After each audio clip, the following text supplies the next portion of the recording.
all of you and welcome from our Science Academy. Now this is the very first attempt in our academic life, educational life, that academic year begins with online education.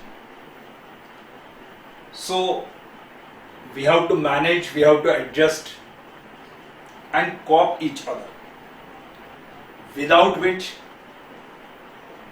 it is impossible, it is difficult. Hence, we will cooperate for the entire this period of Corona, and later on we will enjoy classroom teaching. Myself, Professor Ravindra Magar, I was working in Devgiri College as head of Department of Electronics of Junior College. I also worked as a lecturer in physics, and after having 20 years of teaching experience in Devgiri College campus, we left campus and start the Science Academy with my colleague Bhonerkar sir of Chemistry Department.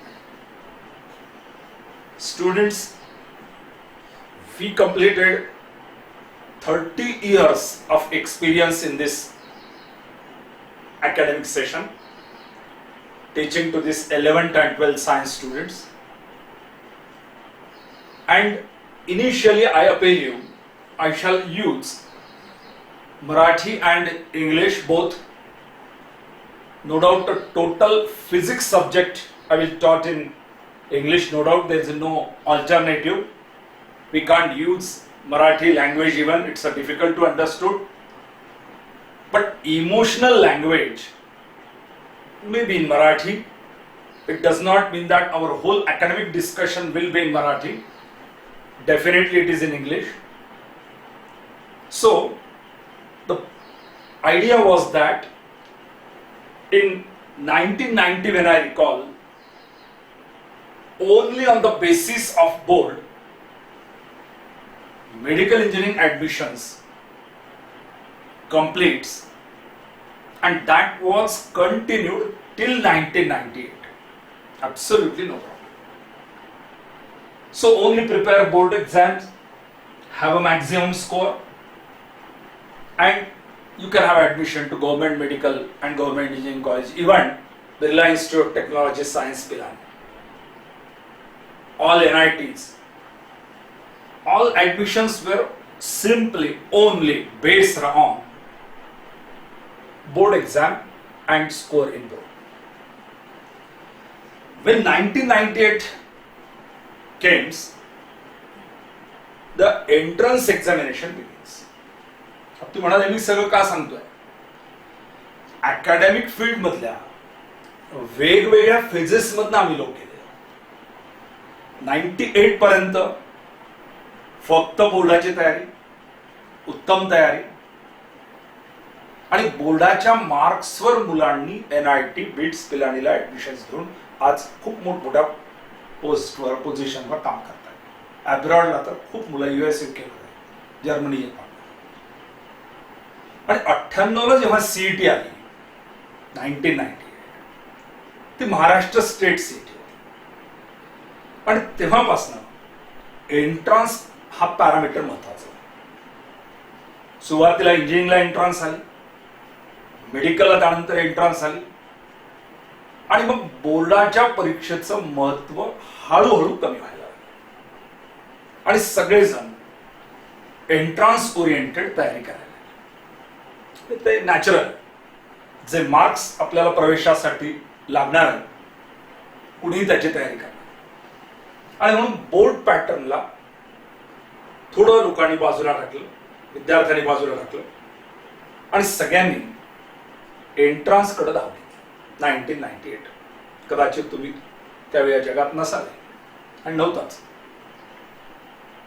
हे म्हणून आपल्याला सांगतोय की नेमकं हे changes कसे झाले आणि आम्ही त्यामध्ये कसे अगदी उत्साहानं कॉम्पिटंट हो, प्रत्येक वेळी आव्हान स्वीकारलेलं आहे. 98 ला एंट्रन्स सुरू झाल्यानंतर आम्ही त्याची प्रचंड तयारी केली, उत्तम तयारी केली. या शहरात रिझल्ट दिले, एंट्रन्स मध्ये आपण काही कमी नाही हे सिद्ध केलं. वैयक्तिक काही मुलांची नावं घेतली तर ती इतरांवर अन्याय होईल. भरपूर संख्येने मुलं इंजिनिअरिंगला, मेडिकलला, शासकीय महाविद्यालयामधनं BDS करून खूप खूप मुलं. एक आनंद एज्युकेशन देण्याचा आणि घेण्याचा मिळत होता, कारण आम्हाला एज्युकेशन घ्यावंही लागत होतं. नवीन फेज जेव्हा येतो तेव्हा शांत बसून चालत नाही, अभ्यास करावा, शिकावं लागतं. आणि मला असं वाटतं की आपण आयुष्यभर असं विद्यार्थी असलं पाहिजे. नवनवीन गोष्टी आपल्याला शिकता आल्या पाहिजे. त्या शिकत गेल्या तरच आपण येणाऱ्या जगाशी जुळवून घेऊ शकतो. हा कॉन्सेप्ट डोक्याशी ठेवून मग आम्ही एंट्रन्स मध्ये देखील बाजी मारली. या शहरामध्ये सर्व विद्यार्थ्यांनी आमच्यावर विश्वास ठेवला आणि उत्तम रिझल्ट आम्ही देऊ लागलो. 2004 ला साधारण मला असं वाटतं की इंजिनिअरिंगला मग all India engineering entrance examination AIEEE नावाची परीक्षा. आता ही परीक्षा सर्व NIT साठी लागू होती आणि NITs ला ऍडमिशन्स घेणाऱ्यांची संख्या आजही आपल्याकडे भरपूर आहे, त्याही वेळी होती. AIEEE ची तयारी तेव्हा या शहरामध्ये 2004 ला जवळपास कुणीच नव्हतं. फारसं कुणी तयारी देखील केली नाही, इच्छाही व्यक्त केली नाही आणि कुणी ते धनुष्यबाण उचललं देखील नाही. देवगिरी महाविद्यालयामध्ये राहून, the campus of Devgiri college, we started one batch for AIEEE students. आणि मला सांगायला आनंद वाटतो, 100 मुलं त्यावेळी AIEEEच्या बॅचमध्ये आम्हाला मिळाली. महाविद्यालयाने परवानगी दिली. College allow us and I with my colleague, senior colleague Shrivastava sir असतील, पोहणेकर सर असतील, आमच्या देवगिरी कॉलेजचे त्यावेळेचे भोसले सर असतील, we all together planned curriculum and faced the problem, and the outcome was with flying colors. आमच्याकडनं त्यावेळी औरंगाबाद शहरामध्ये उत्तम मार्क्स मला सगळं मार्क्स वगैरे आठवत नाही, पण आश्लेषा कदम त्यावेळी AIEEEच्या परीक्षेमध्ये औरंगाबाद मधनं टॉपर आली आणि तिला बिट्स पिलांडीला ऍडमिशन आली. आपल्या शहरातले डॉक्टर कदम सर, त्यांची ती कन्या. हे यासाठी आपल्याला सांगतोय की अचानक आलेल्या AIEEEला घाबरायचं नाही, आलेलं आव्हान स्वीकारायचं हे ठरवून मग आम्ही हे हळूहळू सुरू केलं. आणि AIEEEचा फंडा आम्हाला छान जमला, मुलांनी तयारी केली आणि 2 वर्ष 3 वर्ष ते AIEEE चालू आहे. दरम्यान परत बदल होते. शैक्षणिक क्षेत्रामध्ये प्रचंड बदल या अलीकडच्या 10-15 वर्षाच्या काळात झाले. आणि मग त्यानंतर नव्यानंच CET ही परीक्षा फक्त मेडिकलसाठी आणि इंजिनिअरिंगला JEE, joint engineering entrance exam, असं एक पॅटर्न आहे की तुम्हाला औरंगाबादच्या इंजिनिअरिंग कॉलेजला ऍडमिशन घ्यायचं तरी देखील जॉईंट इंजिनिअरिंग एंट्रन्स द्यावे लागेल. अशा प्रकारचं पॅटर्न गव्हर्नमेंटने काढलं आणि आपल्या मुलांना राष्ट्रीय पातळीवरच्या जॉईंट इंजिनिअरिंग एंट्रन्स एक्झामची तयारी करणं कंपल्सरी आहे. मला सांगताना अभिमान वाटतो की पहिल्या JEE एक्झाम मध्ये पहिल्याच अवघ्या 60-70 मुलांच्या बॅच मध्ये आपल्याकडनं 35 मुलं त्यावेळी क्वालिफाय झाली होती. नव्हे त्यांना चांगले प्रवेश मिळाले. सगळ्यांची नावं सांगत बसणं, त्याचा ओवापोह करणं, त्याची जागा नाही, त्याची वेळ नाही.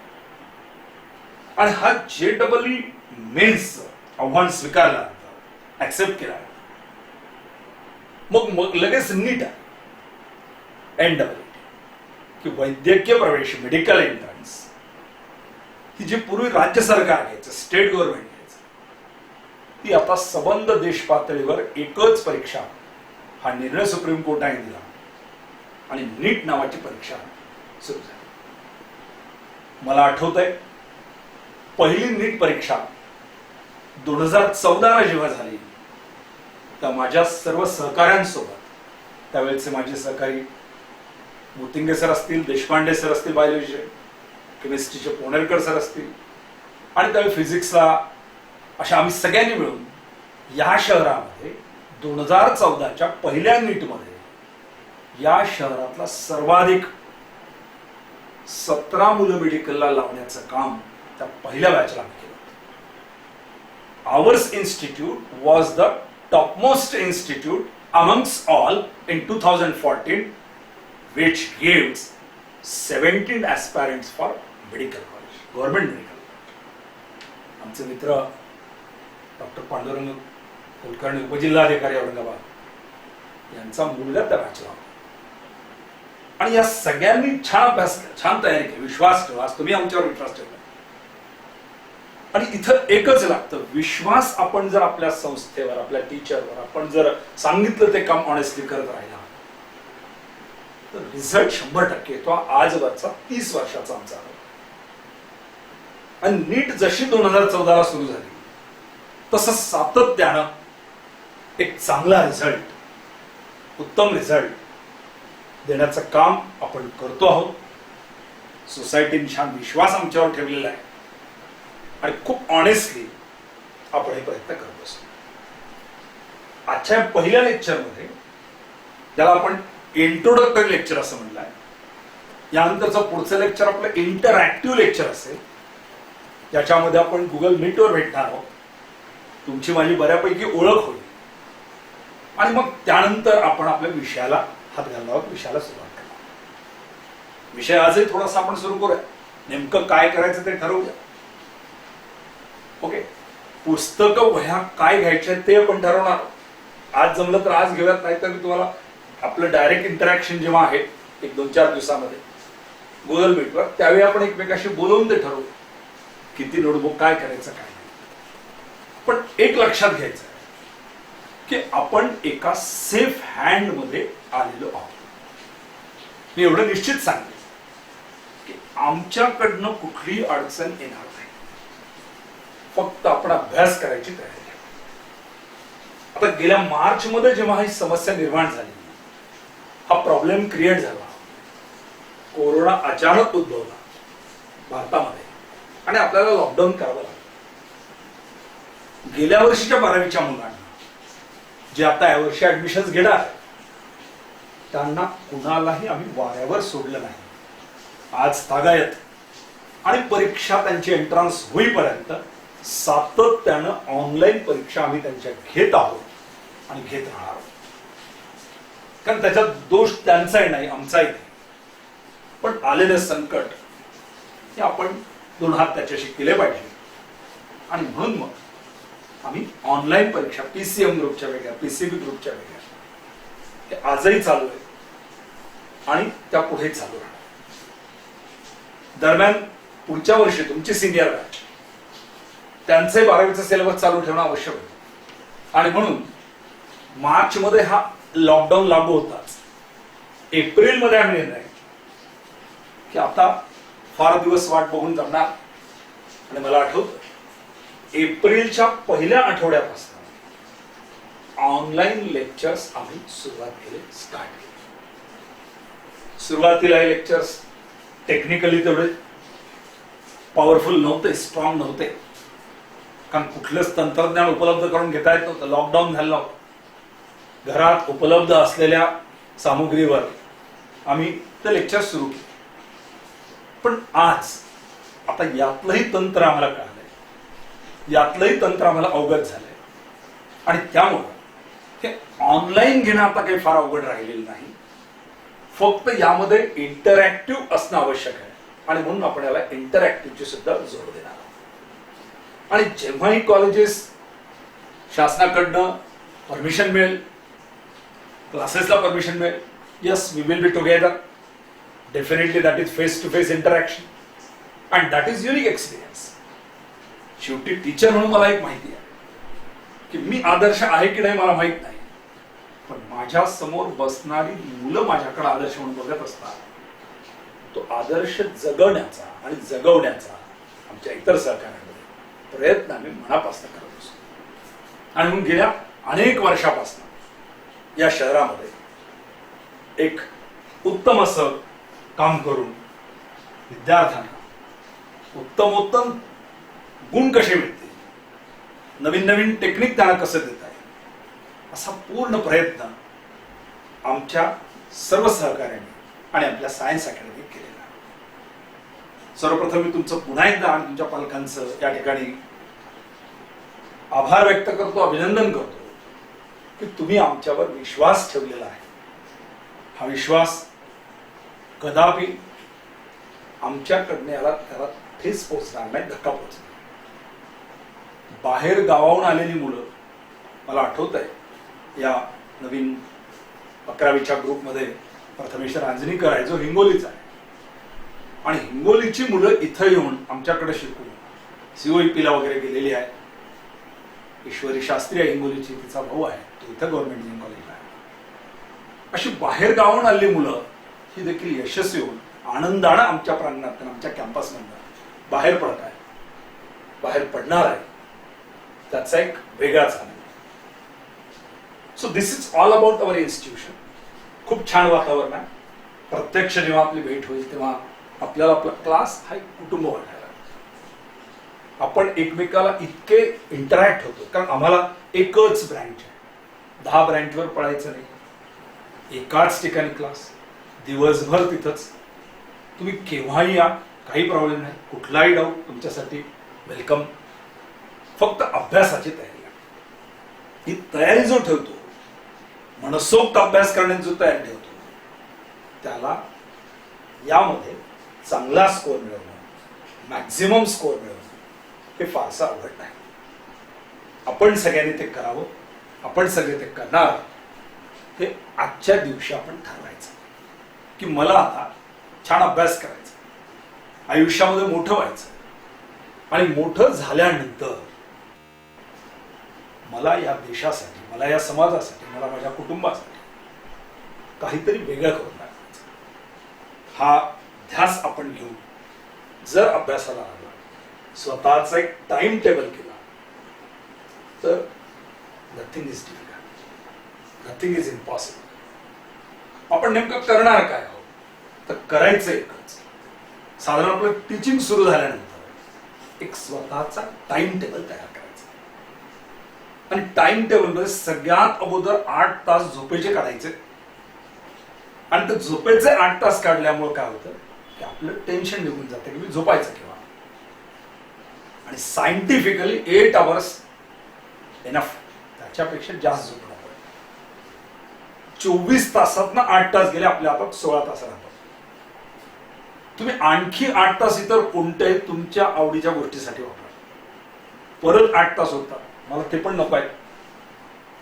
त्या 8 मधले फक्त 5 आवर्स हे आपण अभ्यासासाठी द्यायचे, आणि उरलेले 3 आपल्याला स्वतःच्या छंदासाठी वापरायचे. 5 आवर्स सेल्फ स्टडी, आणि जो काही क्लासचा वेळ असेल तेवढा, एवढं जर आपण अगदी सुरुवातीपासून सुरू केलं आणि 2 वर्ष मेहनत घेतली, तर आयुष्यामध्ये आपल्या डोक्यात जे काही आहे, आपल्याला जिथे ऍडमिशन घ्यायचं मनामध्ये आहे, ते पूर्ण झाल्याशिवाय राहणार नाही. कारण हे 2 वर्ष मेहनतीचं आहे. कमीत कमी 4-5 तास क्लास आणि कमीत कमी 4-5 तास अभ्यास. क्लास 24 तारखेला आपण ऑनलाईन सुरू झाल्यावर का होत नाही. आपल्याला हे 10 आवर्स, सध्या फॉर्च्युनेटली आपल्याला क्लास नाहीये, कारण 4 to 5 आवर्स क्लास सुरू झाल्याबरोबर आपल्याला अभ्यासाला लागावं. ही तयारी जी करतील, definitely they will be successful. यशाचं दुसरं कोणताही मार्ग नाही. Don't do anything different, do the thing differently. हा साधा स्लोगन आपण 2 वर्ष जर वापरला, होपफुल, कॉन्फिडंट की तुम्ही इतरांहून वेगळे असता. मग आता आपण वेगळं पण काय करायचं की बरीच मुलं आत्ताच सुरू झालंय, 11वीचा दिवस आहे म्हणून आराम करते. आता आराम संपलाय, आता अभ्यासाला लागायचं. 11वीच्या परीक्षेला महत्व नाही, पण 11वीच्या अभ्यासक्रमाला महत्व आहे. Because whole curriculum of 11 and 12 is essential for NEET as well as JEE. Fortunately Maharashtra CET ला फक्त 12वीचा सिलेबस आहे आणि 11वी मध्ये काही चॅप्टर्स आहेत, ते आपल्याला नंतर सांगतो. पण तरी देखील गाफील राहून चालत. सगळ्यांनीच JEE द्यायचं आहे, NEET देण्याची तयारी ठेवायची आहे आणि 11वी पासून तयारी लागायची. आणि पहिल्या दिवसापासून आपण अलर्ट होणार, अभ्यासाला लागणार. पण सगळ्यात अगोदर आपण जो विषय माझ्यासोबत 2 वर्ष शिकणार आहात दॅट इज फिजिक्स, ज्याची भीती आपल्याला लहानपणापासून असते की अत्यंत क्लिष्ट विषय, अत्यंत अवघड विषय, इतर विषयापेक्षा खूप खूप आपण याच्यापासून हातभर अंतरावर राहावं असा विषय. नॅचरल प्रचारच तसा आहे. आणि as compare to other subjects, bio, chemistry, maths, physics अवघड आहे, पण त्याला सोपं करत आहे. एक तयारी लागते, प्रिपरेशन. आणि आपण जर फिजिक्स या विषयाचा जेवढा अभ्यास आपला 10वी पर्यंत झाला टिल 10th तो नीट बघा, त्यात नवीन असं काहीच नाही. Read physics. सराउंडिंगची, वातावरणाची, प्लॅनेटरी सिस्टीमचं किंवा जे काही घडतंय अवतीभोवती आपल्या, त्याचं सातत्यानं ऑब्झर्वेशन आणि त्यावरनं तयार केलेले लॉज, त्यावरनं तयार केलेले रूल्स, दॅट्स ऑल. याच्या पलीकडे फिजिक्स मध्ये पण आपल्याला त्या लेव्हलला यावं लागेल. अगदी न्यूटनचा पहिला नियम जर आपण फर्स्ट लॉ, न्यूटन्स फर्स्ट, नाही काय नवीन नाही. This body remains at rest unless and until external unbalanced forces आपल्या. नवीन काय की बॉडी आहे त्या स्टेट मध्ये राहील, रेस्ट किंवा मोशन कुठपर्यंत, how long, as external forces आपल्या. Absolutely nothing. पण याचा न्यूटननी सगळ्यात अगोदर विचार केला आणि म्हणून न्यूटन्स लॉ पुढे आला. पण न्यूटन्स लॉ हा नवीन नाही, त्यावेळी तो सुचला न्यूटनला. न्यूटन झाडाखाली बसला, जसं काय माहिती ऍपलचं झाड, ग्रॅव्हिटेशनचा शोध लागला. ऍपल खाली पडलं आणि न्यूटनच्या डोक्यात विचार सुरू की ऍपल खालीच का पडलं असेल, वर का गेलं नाही. त्या विचाराच्या तंद्रीमधनं, त्या सातत्यानं अभ्यास करण्याच्या प्रकारामधनं न्यूटनच्या असं लक्षात आलं की कुठल्याही ऑब्जेक्टला पृथ्वी काय करत असली पाहिजे, अट्रॅक्ट करत असली पाहिजे, अट्रॅक्टिंग एनी ऑब्जेक्ट. आणि मग ग्रॅव्हिटेशनल फोर्सचा त्या ठिकाणी उलगडा झाला. हे न्यूटनने केलं. अनफॉर्च्युनेटली आपण इंडियन झाडाखाली उभे आहोत, एखादं फळ पडलं अगोदर स्वतः खातो आणि आणखी पडले तर घरी लहान भावा बहिणीसाठी घेऊन. आपल्याला वेगळं फळ हवं असतं, न्यूटनला मात्र वेगळं फळ पाहिजे होतं. त्याचं फळ त्याला मिळालं. न्यूटन्स लॉ कायमस्वरूपी या जगामध्ये आहे. आपल्याला विनंती, आपल्याला सूचना आहे की आपण प्रत्येक इव्हेंटचं असं ऑब्झर्वेशन करायला लागतं. तुम्ही फॉर्च्युनेटली बघा, at the time of sunrise, at the time of sunset, why sky is red, at the time of sunset also why it is red, it is orange. याचा विचार ज्याने ज्याने केला त्याने त्याची कारणं शोधली आणि ते आपल्या syllabus. Raman effect, Indian scientist who explained sunset, sunrise, red of the sky that time. Rainbows का दिसतात, रॅलेज क्रायटेरिया, हे सगळं उत्तम पद्धतीनं ऑब्झर्व करून त्याचं एक्सप्लेनेशन या लोकांनी आपल्याला दिलं. इलेक्ट्रिसिटी असते किंवा इव्हन आपण जर साधा विचार केला, पास्कल लॉ, प्रेशरचे नियम, खूप सोपं. आर्किमिडीजने काय केलं, एक छोटासा ऑब्जेक्ट आहे, त्या ऑब्जेक्टला भरलेल्या पाण्याच्या भांड्यामध्ये सोडलं अँड व्हॉट ही ऑब्झर्व की त्यातनं पाणी बाहेर पडलं. आपल्यासारख्याने तो एक खेळ वाटतो, गंमत वाटते, जणू काय असं वाटतं की आर्किमिडीजला वेळ लागलाय. तो एक ऑब्जेक्ट काय घेतोय, वस्तू काय घेतोय, पाण्यामध्ये काय सोडतो आणि बाहेर पडलेलं पाणी काय नसतं. पण नंतर जेव्हा आपल्या लक्षात आलं की आर्किमिडीजनं काय केलं, की आर्किमिडीजनी अगोदर जो ऑब्जेक्ट पाण्यामध्ये सोडला त्याचं व्हॉल्यूम मोजलं आणि तो ऑब्जेक्ट पाण्यामध्ये गेल्यानंतर जे पाणी बाहेर पडलं त्याचंही व्हॉल्यूम मोजलं आणि त्याच्या असं लक्षात आलं की दोघांचे व्हॉल्यूम सेम आहे. आणि आर्किमिडीज प्रिन्सिपल हे आपल्या अभ्यासाला किंवा याची माहिती झाली. ही माहिती मग पुढे आपल्याला आधुनिक काळामध्ये उपयोगात येईल. आणि आपला विषय तर एवढा इंटरेस्टिंग आहे, याच्यामध्ये तुम्हाला सेमीकंडक्टर्स शिकायचे की total electronic system, total electronic gadgets, ज्याच्यामध्ये टेलिव्हिजन सेट असेल, कॉम्प्युटर्स असेल, इव्हन आपले मोबाईल चार्जर्स आहेत, मोबाईल आहे, सगळ्या इलेक्ट्रॉनिक डिव्हाइसेस या सेमी कंडक्टरवर वर्क. अलीकडच्या काळामध्ये हा सेमी कंडक्टर आणि त्याची पूर्ण utility being for human being तो आपण आता नाकारूच शकत नाही. विदाउट सेमी कंडक्टर इम्पॉसिबल, आपण जगू शकत नाही, राहू शकत नाही. पण 2-2 मिनिटाला आपण जे काय वापरतो सगळ्या इलेक्ट्रॉनिक वस्तू, त्या सगळ्यांचा बेस हा फिजिक्स आहे. आणि फिजिक्स आपल्याला शिकणं त्या दृष्टीने महत्वाचं आहे की नेचर मधल्या मुवमेंट्स, नेचर मधल्या ऍक्टिव्हिटी, आधुनिक घडामोडी, आधुनिक तंत्र, all this being a part of physics. आणि म्हणून हा विषय आपल्याला आनंदाने शिकायचा, इंटरेस्टिंगली शिकायचा आहे. आणि शिकत असताना एक लक्षात घ्यायचंय की आपल्याला कॉन्सेप्ट शिकायचं, नेमकं काय आहे ते कळालं पाहिजे. आणि ते जर नाही कळालं तर विषय अवघड वाटतो, बोजड वाटतो. फिजिक्स मध्ये सगळ्यात मोठा जो प्रॉब्लेम आहे, सगळ्यात मोठं जे अडचणीचा भाग आहे, दॅट इज न्यूमेरिकल्स. आम्हाला न्यूमेरिकल सोडवत आहे ते अवघड.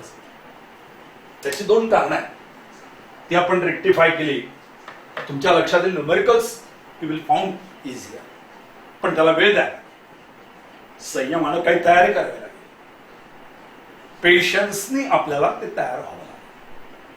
So solving numerical is just like learning bicycle. जसं आपण सायकल शिकतो आणि सायकल शिकायला लागल्यावर लहानपणी आपली आई असेल, आपले वडील असतील, ते कॅरियर धरतात, आपण पायंडल मारत असतो आणि मग नकळत ते आपला कॅरियर सोडून देतात. आपलं बॅलन्स राहत नाही, आपण पडतो, सायकलही पडते, आपल्याला मार लागतो, रक्तबंबाळ होतो. पण सायकल शिकणं आपला उद्देश असल्यामुळे आपण पुन्हा सायकलवर बसतो, पुन्हा प्रयत्न करतो आणि मग काही अंतर आपण चालू शकतो, पुन्हा सायकल स्लिप होते, पुन्हा पडतो. साधारण काही कालावधीमध्ये, काही दिवसांमध्ये आपल्याला सायकल चालवता येते. मग आपण हळूहळू ती कॉलनीत चालवायला लागतो. आई वडील आपल्यापासून मग दूर राहतात, विश्वास ठेवतात की तुला सायकल आता यायला लागली आणि तू कॉलनीत चालव. पण हीच प्रॅक्टिस जर आपण सातत्यानं करत राहिलो तर मग काही दिवसांनी अशी वेळ येते की आपण मार्केटमध्ये बायसिकलवर जायला लागतो, 2 व्हीलरवर जायला लागतो, नुसते जात नाही, असे कट मारत जातो. हा कट मारण्यासाठी आपल्याला प्रॅक्टिस लागते. तसं फिजिक्स मध्ये दिलेले न्यूमेरिकल आपल्याला क्विकली सोडवायचे असेल, असं कट मारत इतरांना पुढे जायचं असेल, you need a tremendous practice.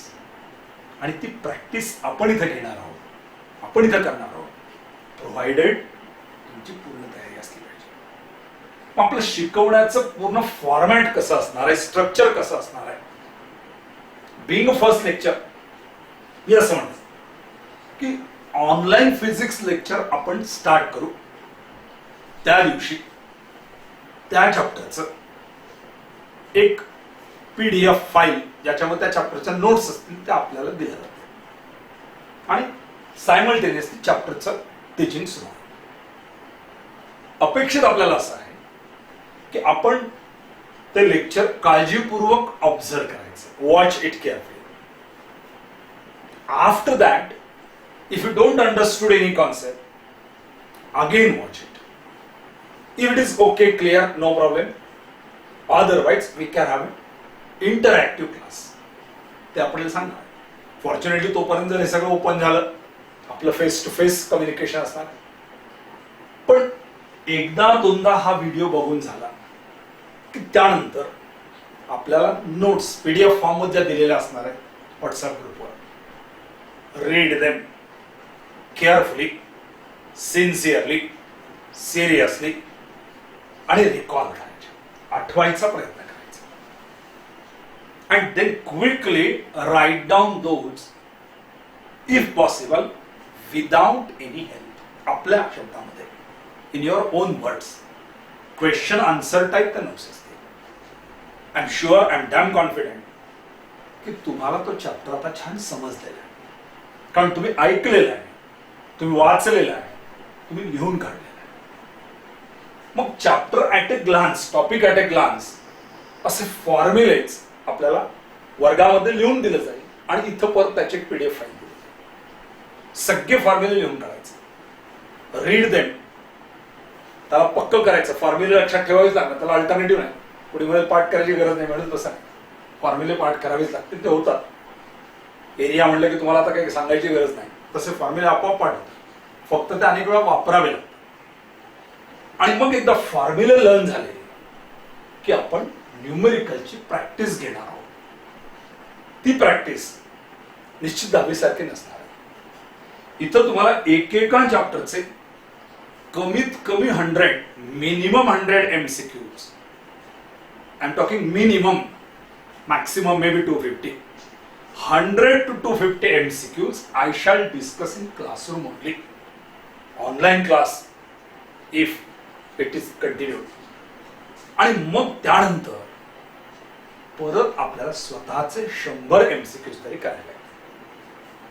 मग वर्गात घेतलेले 200-250 MCQs आणि आपले स्वतःचे 100 MCQs फॉर एव्हरी चॅप्टर 100% सांगतो. त्यानंतर होणाऱ्या टेस्ट मध्ये आपल्याला उत्तम मार्क्स मिळाल्याशिवाय राहणार नाही. पण ही मेहनत आपल्याला करायला आहे की 350 MCQs for one chapter, it's less. You have to reach to 500. क्षण नक्षण आपल्याला वापरावं लागेल, बर्निंग सेन्सेशननी तयारी करावी लागेल.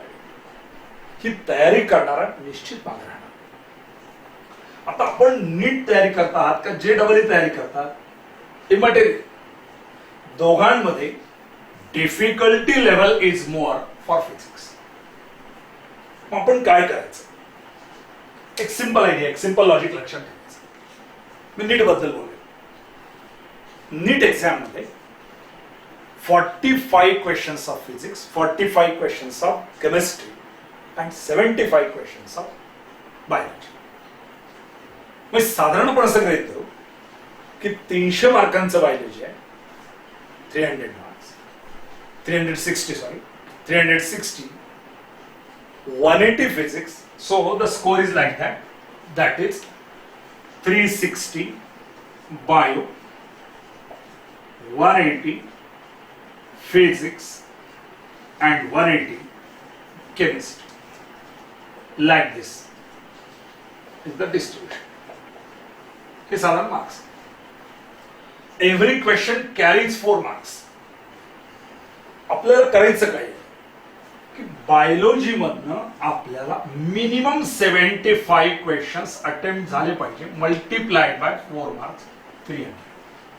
की मिनिमम प्रिपरेशन, मिनिमम एवढे मिळालेच पाहिजे मेडिकलला जाणाऱ्यांसाठी. केमिस्ट्री फिजिक्सच्या तुलनेत सोपा आहे. आउट ऑफ 45 क्वेश्चन्स, तिथं 45, इथे येणार आहेत 80 क्वेश्चन्स इथं जे आहे. So accordingly you have to prepare 90 questions into 4 for biology, that is 360. 45 questions into 4 for physics, 45 into 4 for biology. And as I told you, out of 90, only 75 correct आहे. आपल्याला जर केमिस्ट्री सोपं वाटतंय तुलनेने सोपं, आपण गृहीत धरायचं मला फक्त 35 क्वेश्चन सोडवायचे. करेक्ट माझ्या आले पाहिजे. 10 प्रश्न मला केमिस्ट्री ते अवघड जाणार आहे. 35 into 4 हे जर आपण केला, 35 into 4 it goes to 140. It goes to 140. आणि फिजिक्स मध्ये मला सगळ्यात अवघड जाणारा विषय किचकट आहे, मला नाही आवडत. मिनिमम 30 क्वेश्चन्स, 15 यातले येणारच नाही आपल्याला, minimum 30. So you must of 30 questions correct. तुमचे टोटल फिजिक्सचे मार्क्स असतील 120. आणि या सगळ्यांची जर टोटल केली तर आपल्या असं लक्षात येईल इट इज 560. हा 560 score out of 720 is comfortable score. Comfortable, चांगला नाही, उत्तम म्हणणार नाही, पण एवढे मार्क्स मिळणे हे आपल्याला ऍडमिशन्स मिळवून देऊ शकतात गव्हर्नमेंट मेडिकल कॉलेजेसला. 560. म्हणून एक लक्षात घ्यायचं की मला फिजिक्स अवघड जाते, मी त्याची फुल तयारी करणार, मॅक्झिमम तयारी करणार, पण मी नाराज नाही होणार मला 10-15 प्रश्न अवघड गेले तर. 30 क्वेश्चन्स केमिस्ट्री, 35 बायो 70. फॉर्च्युनेटली आपल्याला सांगू का होतं काय की आपण एवढंच टार्गेट जर ठेवलं तर प्रॅक्टिकली आपण जास्त आहे. मी सांगितलं तसं जर अभ्यास केला तर प्रॅक्टिकली जास्त आहे, पण इथं जर आपले 75 चे 80 क्वेश्चन्स अटेम्प्ट केल्या गेले, बायो सोपा आहे, इथं 20 मार्क. इथं 35 जे अगदी 40 झाले आपले केमिस्ट्रीमध्ये, इथं 20 मार्क आणि आपण 600 पर्यंत. आणि फिजिक्सचा अभ्यास उत्तम करणाऱ्याला आपण जसं आता ठरवणार आहोत तुम्हाला कॉन्फिडेंटली सांगतो 125 प्लस आपण सहज जाऊ शकतो. छान अभ्यास करणार आहे, दिवाळीपर्यंत सांगेल आपल्याला कोण 150च्या पुढे जाऊ शकतो, 160च्या पुढे जाऊ शकतो. पण 125 मिनिमम टार्गेट फिजिक्सचं ठेवून आपण जर तयारी केली या पद्धतीने आपलं मेडिकल इंजिनिअरिंग दोन्ही टार्गेट पूर्ण होऊ शकतात. इंजिनिअरिंगची आपण JEE तयारी आपोआप होते, कारण 12वीच्या लेव्हलवर आपल्याला MHCET द्यायची, स्टेट सीट द्यायची, पण 11वीचा सिलेबस आपण तेवढ्याच ताकदीला तेवढ्याच इंटेन्सिफाय करून घेतो. त्यामुळे JEE मेन्स पर्यंत आपण उत्तम तयारी करू शकतो. नीटची देखील छान तयारी जो सिलेबस आपण घेणार आहे त्याच्यावर करू शकतो. ही गोष्ट आपण लक्षात ठेवा, ही तयारी आपण करा. आणि मी सध्या असं आपल्याला सांगेन की आपल्या प्रत्येकाजवळ फिजिक्सचं आपण NCERTचं पुस्तक घेऊ. NCERT हे फिजिक्सचं पुस्तक जे आहे ते घेऊ. 11th and 12th दोन्ही वर्गाचे. त्याचं कारण असं आहे की NCERTच्या पुस्तकामध्ये आणि आपल्या स्टेट बोर्डच्या पुस्तकामध्ये फरक काय आहे. काही NCERTच्या 12th मधली चॅप्टर्स आपल्याकडे 11वीला आहे आणि 11वी मधले काही चॅप्टर्स NCERTचे आपल्याकडे 12वीला आहे. त्याने फरक पडत नाही. पण स्ट्रीम लाईन, बाउंड्री लाईन ही NCERTचं असते. आणि मग हे टेक्स्टबुक आज उद्या जेव्हा मिळेल 8 दिवसात 15 दिवसात लगेच घ्यायची काही करू नका. पण NCERT फिजिक्स आपल्या सगळ्यांजवळ असलं पाहिजे. आता या व्यतिरिक्त आपल्याला काय करायचं आहे या फिजिक्सची तयारी करण्यासाठी, हे आपण इंटरॅक्टिव्ह लेक्चरमध्ये डिस्कस करूया, ज्याच्यामध्ये आपण गुगल मीटवर भेटणार आहोत. त्याच्यामध्ये आपण डायरेक्ट डिस्कशन करूया की आणखी काय काय काय तुमची काय तयारी, तुम्ही कोण आहात. म्हणजे तुमच्या डायरेक्ट भेटीत होत नाही. आमच्या आयुष्यातला पहिला प्रसंग की समोर कोणीच नाही 11वी सुरू केली, मोठा गमतीचा भाग आहे. That is to be enjoyed, that is to be experienced and that is to be share. तर तुमच्याशी शेअर करायचं की आम्हाला काय वाटतं. 11वीचे असं वर्गाचं भरलेले वर्ग आणि त्या वर्गावर आम्ही घेतलेली एंट्री, तुम्हाला मिळालेले 90+ मार्क, तुमचं केलेलं कौतुक, प्रत्येकाला दिलेलं गुलाबाचं फूल, उत्तम असं छान सुंदर वातावरण त्या पहिल्या दिवशीचा क्लासचं. आणि आज आपण हा आभासी क्लास इथे घेतो आहोत. मी असं इमॅजिन करतोय की माझ्यासमोर सगळे लेकरं बसलेले आहेत आणि तुम्ही मला बघताय पण बोलू शकत नाही. असा आपल्यातला हा जो भास आहे हा निसर्ग लवकरात लवकर दूर करेल. कोरोनाचा हा रोना दूर होईल आणि त्यानंतर आपल्याशी प्रत्यक्ष भेटून एका छान पद्धतीने आपण शिकण्याला सुरुवात करणार आहोत. ती हो न हो ऑनलाईन इंटरॅक्शन्स मधनं यापुढं आपण परत एकदा बाजी मारणार आहोत, छान बाजी मारणार आहोत, आयुष्यामध्ये मोठं होणार आहोत, उत्तम प्रयत्न करणार आहोत. फिजिक्स सारखा खडतर विषय, अवघड विषय मला इथं छान कळाला, तो सोपा वाटतोय. मित्र असं म्हणेल की काही महिन्यानंतर अशी वेळ येते अभ्यासू मुलांची की आई वडिलांना असं म्हणावं लागतं की अरे बाबा फिजिक्सचं पुस्तक जरा बाजूला ठेव, बायोकडे बघ, केमिस्ट्रीकडे बघ. इतकं आवडायला लागतं. विषय समजला की आवडतो, तो समजावून देण्याचं काम मी करणार आहे. मेहनतीचं काम तुम्ही करायचं आणि जेव्हा तुम्ही मेहनत कराल, मी छान समजावून देईन, तेव्हा आपण एकमेकाला आवडायला लागू. एकमेकाला आवडण्यासाठी, एकमेकांचा रिस्पेक्ट कायम ठेवण्यासाठी आपण एकत्र आलेलो आहोत, एकत्र येत आहोत आणि आपल्या आयुष्याला एक छान असं आपण वळण देणार आहोत. मला खात्री आहे आपण तयारीनिशी कामाला लागणार आहोत. सध्या NCERTचं पुस्तक सांगितलं तेवढंच बघा. पुढच्या लेक्चरमध्ये म्हणजे इंटरॅक्टिव्ह लेक्चरमध्ये आपल्याला किती वह्या करायच्या आहेत, कोणकोणत्या वह्या करायच्या, कशासाठी करायच्या आहेत, कोणते कोणते पुस्तकं घ्यायचे, एंट्रन्ससाठी कोणते पुस्तकं आहेत, हे सगळं डिस्कशन जस्ट 4 दिवसानंतर पुन्हा आपलं इंटरॅक्टिव्ह लेक्चर जेव्हा आहे तेव्हा आपण घेऊया. आता सुरुवातीला आपण असे सगळे लेक्चर एकदम लावत नाही, कारण ही पहिलीच वेळ, तुम्हालाही नवीन आहे. तुम्ही 10 वर्ष शिकला, इव्हन LKG KG पासून शिकला, पण ऑनलाईन शिकण्याची वेळ तुमच्यावर आली नाही आणि ऑनलाईन शिकवण्याची वेळ आमच्यावर आली नाही. हा पहिलाच प्रसंग आहे. हळूहळू आपण एकमेकांशी असोसिएट होऊया, इंटरॅक्ट होऊया आणि छान रिझल्ट देऊया. म्हणजे सर्व सहकारी मित्र दररोज त्यांच्या विषयाचं आणि जनरल एकूण आयडिया आपल्या सगळ्यांना देते आणि आमच्या 30 वर्षाच्या अकॅडमिक अनुभवाचा, एस्पेशली मी आणि पवनेटकर सर आम्ही सोबत आहोत गेल्या 30 वर्षापासून, त्याचा फायदा आपण आपल्या आयुष्याचं उद्दिष्ट पूर्ण करण्यासाठी, ध्येय पूर्ण करण्यासाठी, शैक्षणिक ध्येय पूर्ण करण्यासाठी करून घ्या ही अपेक्षा मी व्यक्त करतो आणि आपल्या सगळ्यांना विनंती करतो की विश्वासानं एकच स्लोगन या 11वी-12वीच्या काळात लक्षात ठेवा. त्या स्लोगनवर जगा. Don't do anything different, do the thing differently. That's all. Good evening, good day, thank you.